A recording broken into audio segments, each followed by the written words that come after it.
How to edit AI videos for YouTube automation on CapCut PC. Like this.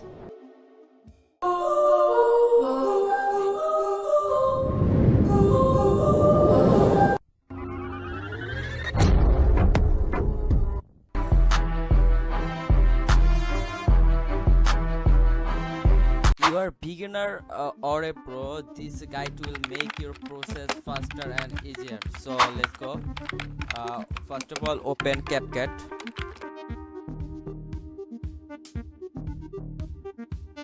Import this file.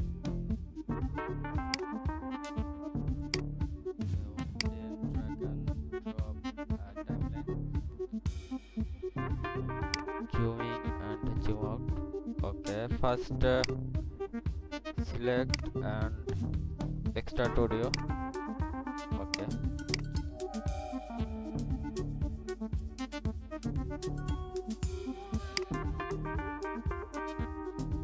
let you or two. Okay.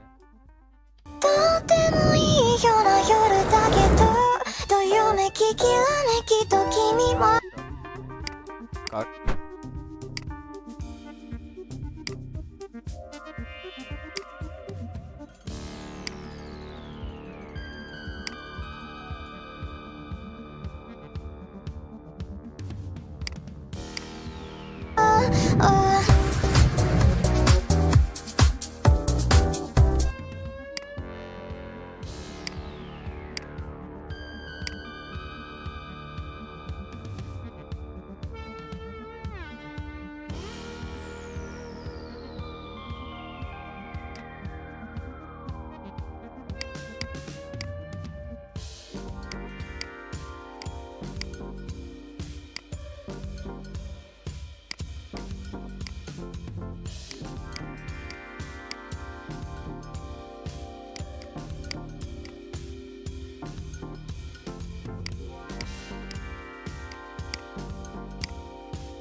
Add shaders.